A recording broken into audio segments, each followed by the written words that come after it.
ईरानी security chief Ali Larijani की शहादत के बाद इसराइल के दारुल हुकूमत तेल अवीव पर शदीद हमले। इसराइली मीडिया के मुताबिक हमले में 2 अफराद हलाक और मुतादिद जख्मी हुए। कई अहम फौजी इमारतें तबाह, जानी नुकसान की भी इत्तलात। मेडिकल कोर और फौजी भर्ती मराकज भी हमले की जद में आए। ईरानी सरकारी टीवी के मुताबिक तेल अवीव को क्लस्टर वॉरहेड्स ले जाने वाले मिसाइलों से निशाना बनाया। ईरानी पासदारान इनकलाब ने दावा किया है कि नए हमले में मिसाइल 100 से ज़ायद अहदाफ पर लगे हैं और इसराइल में 200 अफराद हलाक और जख्मी हुए हैं। ईरान की जानिब से पहली बार हाज कासिम मिसाइलों से इसराइल और अमरीकी अड्डों पर हमले किए गए। ईरान के सदर मसूद पेज़ेश्कियान ने कहा है कि लारिजानी की शहादत का सख्त इंतकाम लिया जाएगा।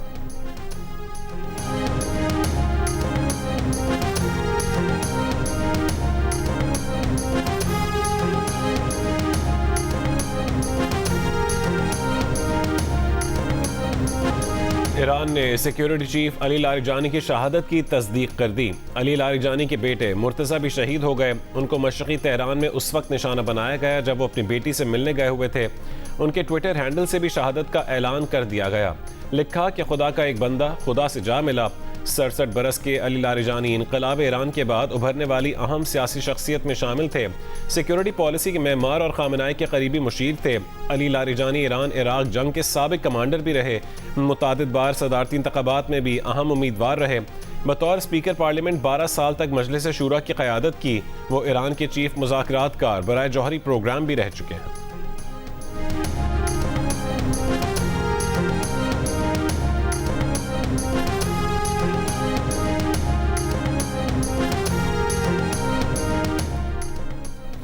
अमरीका ने चंद ही रोज़ पहले ऐलान किया था कि वो ईरान की अहम शख्सियात से मुतालिक मालूमात देने वालों को $1 करोड़ इनाम देगा।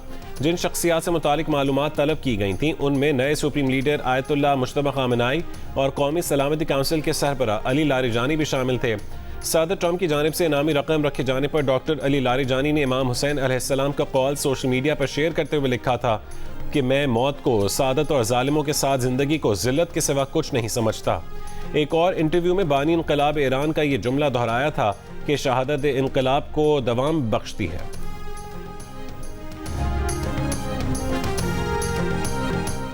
सऊदी अरब के दारुल हुकूमत रियाद में अरब और इस्लामी ममालिक के वज़रा ख़ारजा का इजलास आज होगा। सऊदी वज़ारत ख़ारजा के मुताबिक इजलास में इलाक़ाई सलामती और इस्तेहकाम को सपोर्ट करने के तरीक़ों पर तबादला ख्याल किया जाएगा। मुत्तहिदा अरब अमारात अमरीकी क़यादत में आबनाए हुर्मुज़ की सिक्योरिटी के लिए तैयार। अमाराती सदर के मुआविन ख़ुसूसी अनवर करकाश ने कहा कि आलमी तवानाई तरसील की हिफाजत सबकी मुश्तरका जिम्मेदारी है। अमारात दीगर ममालिक के साथ सिक्योरिटी में किरदार अदा कर सकता है।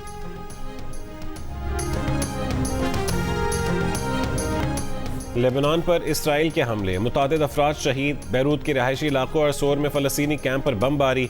बैरूत में कसीर मंजिला इमारत मुकम्मल गिर गई। जनूबी लेबनान के देहात से लोगों के जबरी इनखला के अहकामात। इराक में अमरीकी सफारतखाने में एक दिन में 2 ड्रोन हमले। फ्रांसीसी खबर एजेंसी के मुताबिक एक ड्रोन सीधा सफारतखाने की इमारत से टकराया। नुकसानात का अंदाज़ा नहीं।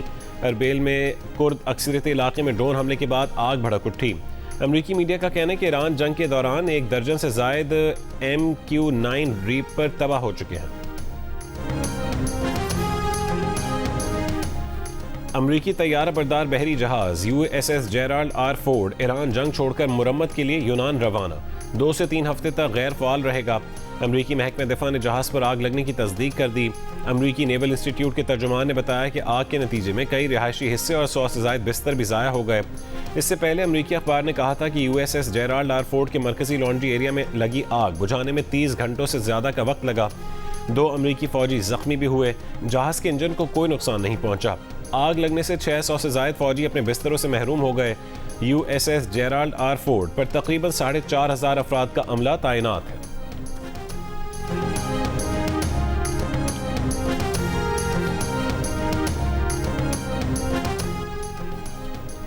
आयरिश वज़ीर आज़म का ट्रंप को अक़वाम मुत्तहिदा और बैनुल-अक़वामी उसूलों के एहतराम का मशवरा। कशीदगी में कमी पर जोर। ट्रंप के हमराह बात करते हुए कहा है कि हम भी बैनुल-अक़वामी उसूलों और अक़वाम मुत्तहिदा को अपनी और दुनिया की अमन व सलामती के लिए नहायत अहम समझते हैं। ख़ास तौर पर मशरिक़ वस्ता में अमन और पेशरफ़्त देखना चाहते हैं।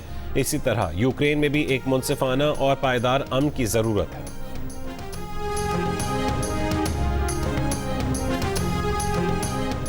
अमेरिका जैसे ताकतवर मुल्क के सदर के तौर पर कहना चाहते हैं कि हमें किसी की मदद की ज़रूरत नहीं। ईरान जंग में मदद की दरखास्तें रद्द होने के बाद ट्रंप को याद आ गया। व्हाइट हाउस में कहा कि हमें किसी मदद की ज़रूरत नहीं, लेकिन नेटो अहमकाना गलती कर रहा है। नेटो को खित्ते में होना चाहिए था। फ्रांसीसी सदर की जानिब से हुर्मुज़ खुलवाने के ऑपरेशन में हिस्सा न लेने के बयान पर ट्रंप ने कहा कि मैक्रोन जल्द ओहदे से सुबकदोश हो जाएंगे।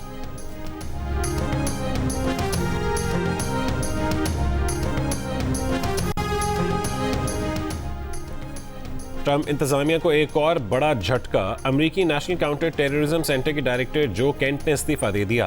कहा यह वाज़ेह है कि ईरान के खिलाफ जंग इसराइल और उसकी ताकतवर अमेरिकी लॉबी के दबाव पर शुरू की गई। ईरान अमेरिका के लिए फौरी खतरा नहीं था। वो नई नस्ल को इस जंग में भेजने के हक में नहीं, जिसका अमेरिकी अवाम को कोई फ़ायदा नहीं और न अमेरिकी जानों की कुर्बानी देने का कोई फ़ायदा है। ईरान जंग को अपने ज़मीर के खिलाफ करार देते हुए जो केंट ने ट्रंप को ख़त भी लिखा कि मैं इससे पहले इसराइल की मुसल्लत करदा जंग में अपनी बीवी को खो चुका हूँ, किसी सूरत इस जंग की हिमायत नहीं कर सकता।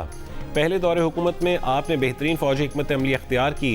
कासिम सुलेमानी को मारना और दाइश को शिकस्त इसी हिकमत अमली की मिसालें हैं, मगर इस हुकूमत के शुरू में कुछ ताकतवर हलकों ने गलत मालूमात फैलाई। ईरान के साथ जंग की हौसला अफजाई के लिए जंगी जज्बात भड़काए। तासुर दिया गया कि ईरान बड़ा ख़तरा है और जंग आसानी से जीती जा सकती है, लेकिन ये दुरुस्त नहीं था। गलत मालूमात ने आपके अमेरिका फर्स्ट प्लेटफॉर्म को नुकसान पहुंचाया। ये वही हिकमत अमली है जो इसराइलियों ने हमें इराक की तबाहकुन जंग में घसीटने के लिए इस्तेमाल की। इराक जंग में हज़ारों अमरीकियों की जानें ज़ाया हुई। हम इराक जंग जैसी गलती दोबारा नहीं कर सकते। ऐसी जंग की हिमायत नहीं कर सकते जिसमें हमारे लोगों की जानें ज़ाया हों और कोई फ़ायदा ना हो। अमरीकी सदर का कहना है कि अच्छा हुआ जो केंट चले गए। वो हमेशा समझते थे कि सिक्योरिटी मामलात पर जो केंट कमज़ोर है।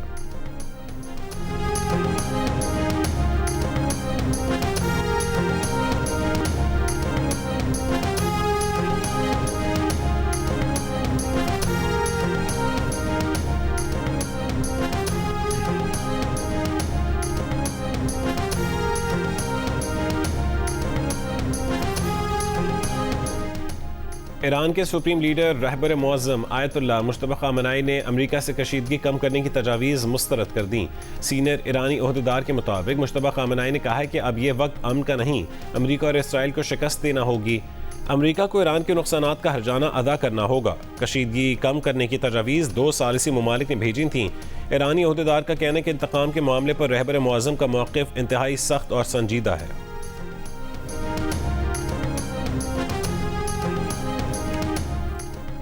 बरतानवी अखबार ने अली लारिजानी के कत्ल को आयतुल्लाह ख़ामेनी की शहादत से ज़्यादा बड़ा वाक़या करार दे दिया। गार्डियन का कहना है कि लारिजानी ईरानी सियासत के मजबूत महवर और बैनुल अक़वामी असर व रसूख रखते थे। लारिजानी के कत्ल के ज़रिए नेतन्याहू ने ट्रंप की मुमकिन जंगबंदी के लिए रुकावट पैदा की और अपने तौसी पसंदाना अज़ाइम को तक़वीत बख्शी। अली लारिजानी के कत्ल का नुकसान अमेरिका को भी होगा। ईरानी क़यामत पसंदों से इख्तलाफात के बावजूद अली लारिजानी को पासदारान इनक़लाब का एतमाद हासिल था।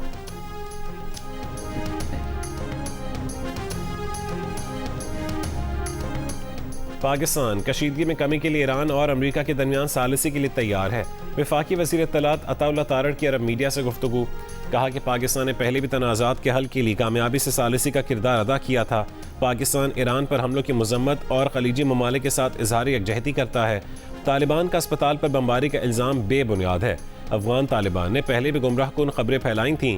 पाक फ़ौज के हमले दहशतगर्दी फैलाने वाले कैंपों पर मरकूज़ रहे। पाकिस्तानी फ़ौज ने अफगानिस्तान में शहरी आबादी को निशाना नहीं बनाया।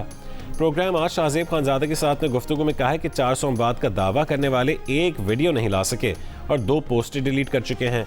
पूरे काबुल में हमले के बाद शोले दिखाई दिए और धमाके हुए क्योंकि वहाँ बारूदी मवाद था।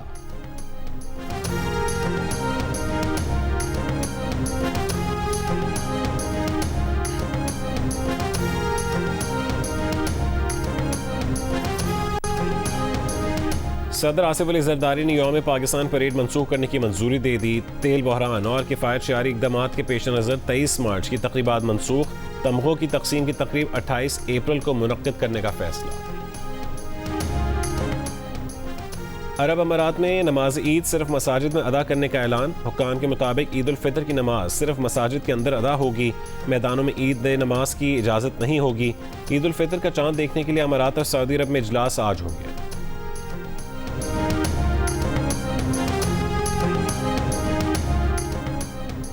पाकिस्तान की कौमी एयरलाइन ने फुजैरा के लिए परवाज़ें 48 घंटे के लिए मुअत्तल कर दी। तर्जुमान के मुताबिक परवाज़ें सिर्फ अल ऐन के लिए चलेंगी। मुल्क भर से आज भी मशरक़ वस्ता ममालिक के लिए 83 परवाज़ें मनसूख। इस्लामाबाद, पेशावर और मुल्तान समेत मुल्क के मुख्तलिफ शहरों में बारिश का सिलसिला जारी। केपी में बन्नू, मरदान, करक, जनूबी वजीरिस्तान, पंजाब में चकवाल, सरगोदा, गोजरा और रहीम यार खान में वक्फे वक्फे से बादल बरस रहे हैं। घोटकी, ओबाड़ो, मीरपुर, माथेलो, दादू, मस्तूंग और आज़ाद कश्मीर के मुख्तलिफ इलाकों में भी बारिश।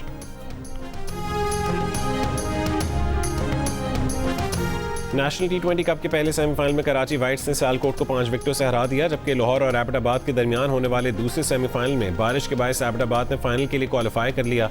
इवेंट का फाइनल कराची वाइट्स और एबटाबाद के दरमियान आज पेशावर में होगा। मैचेस जियो सुपर से बराह रास्त नशर किए जा रहे हैं।